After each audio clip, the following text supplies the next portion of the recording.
over in Gratiot County, I got several people that we do business with over there, and I ask them about the wind turbines, and do they bother you? And he says, what are you talking about? I just finished up my 29th budget with the county. Every year has been cuts. We've never gone into that process with the idea that we've got extra money this year. Where can we spend that? What can we do better? It's been cuts for 29 years. And we start out every year about 500,000 short of what those requests are. Now, out of that 57 million that Gratiot County's received in taxing entities, Gratiot County proper receives about $2 million on an average. If Montcalm County got a tenth of that, it'd be a game changer.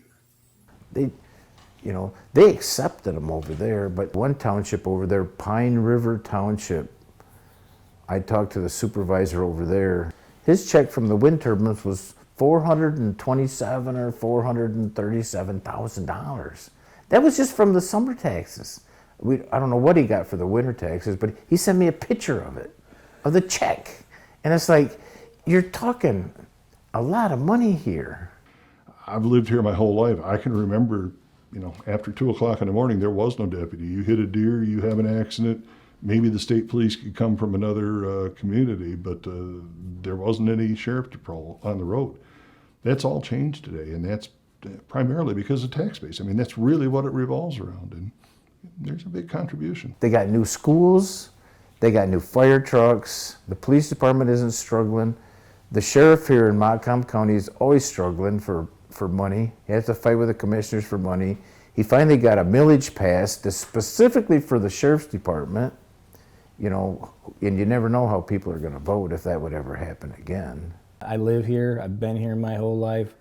I see these turbines as a very positive for our county. I haven't seen the negative.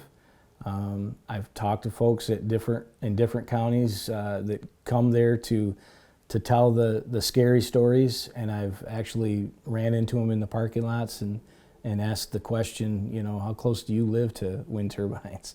Because I'm not experiencing anything you just talked about in that meeting. I have 20 within a mile and a half of my house. So I'm surrounded by them. When I go to a local high school football game, I can see them. They actually are part of the landscape now, and we don't have any issues with them. They aren't killing birds like they said. These windmills out here that are on our place, we've been out there many times. I challenge anybody, come around here. Jump in my pickup truck or the four-wheeler, whatever you want. We'll go over there. See what you find. Show me. Since we've had the turbines for the last 8 years, there's no evidence to support any lower property values. Our assessor and our board have discussed this at length. It appears that it's had no impact. If anything, it may actually be an improvement in what those values are. Those areas that have had turbines for the past decade, in the last 2 years, they saw residential values increase 16, 17%. In 2009, 26% of the homes in Breckenridge were empty, foreclosed, for sale, not moving. Property values went completely down. Probably around 2010, 2011, when we started seeing turbines going up. Fast forward to now, we have a housing shortage. Houses are selling within a matter of hours for more than asking price. And I've been here my entire life. I've owned property for rentals. I've owned commercial property. I've owned quite a few homes. I've built homes in Breckenridge as a builder when I was younger. And I've never seen a housing market in Breckenridge have a competition when people are trying to buy a house. Hey, if that goes up for sale, let me know. And then there's 3 other people that want it, and the asking price ends up being, or the sale price is $10,000 more than the asking price. Never have I seen that before.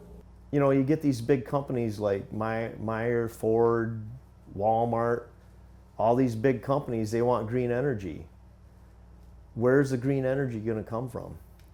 Somehow we've got to create green energy in our state, or we've got to import it for these companies, or they're going to go to another state where there is green energy.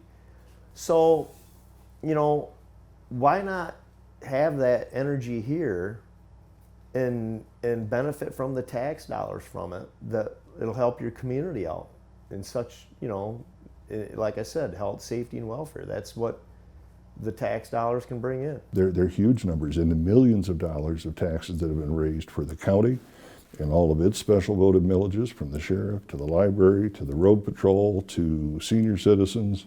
All of those millages benefit. The largest beneficiary has been schools and the RESD on items that are able to be taxed, sinking funds, bonds, those kind of things. Huge dollars get paid. You know, one of the things that these people that were so against these turbines, they campaign on health, safety, and welfare of the taxpayers. You know, and I was looking at that the same way, health, safety, and welfare.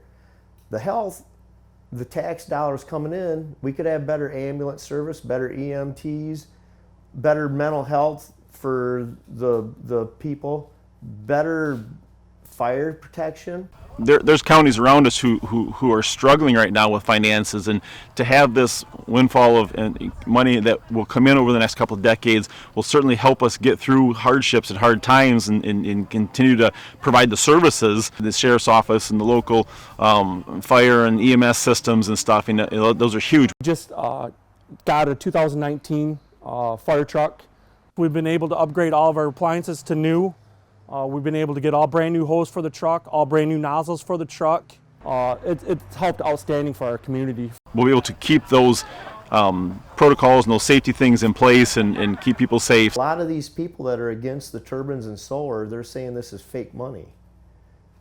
I know that the Beale City, they don't see it as fake money. I talked to one of the school board officials up there. Especially in rural America, I mean, the school tends to be the place where people come to celebrate things, whether it's sporting events or drama productions or band concerts. People use our facility again for exercise and sports, basketball, things like that, volleyball. You know, so it really is a community center. So where the windmills will help us is they will help us in our bond indebtedness. So the mills in which we levy to build structures, classrooms, gyms, fields, cafeterias, those things. One mill generated before this about $75,000. One mill after the windmills will generate about $150,000. So it almost doubled, more than doubled. Carson City Schools is another place where the tax money's benefiting them. They've created a bunch of new programs for the kids in school. I believe they built a new football field and added lots of programming to it, new buses and stuff like that. So the tax dollars, it's not fake money. This county has their retirement and health care costs for county retirees funded to a huge degree, more than almost any other county in the state. And that's strictly because of one thing: taxes on wind turbines. Power is put onto a transmission line that's sent throughout the state. And it's not like it's magically only going to Detroit or only going to Grand Rapids. It's anyone along the way that's on that power line. So it does make for a more reliable source of energy, somewhat more hardened, more bulletproof. Yeah, I have talked to a few people in Gratiot County. And I've talked to some people that just were against it, but they're like, yeah, we're okay now. Like it wasn't as bad as what they said it was going to be. And the schools, a lot of these kids need to go to school. That's the best place for them because their homes, some of their homes just aren't the place for them to be. Some of those kids, that's a safe haven for them to be in school. They get a good meal there and it's a better environment for them. So a lot of the fears that were talked about, haven't seen any of that, have seen the revenue. You literally drive around and they're just part of the landscape.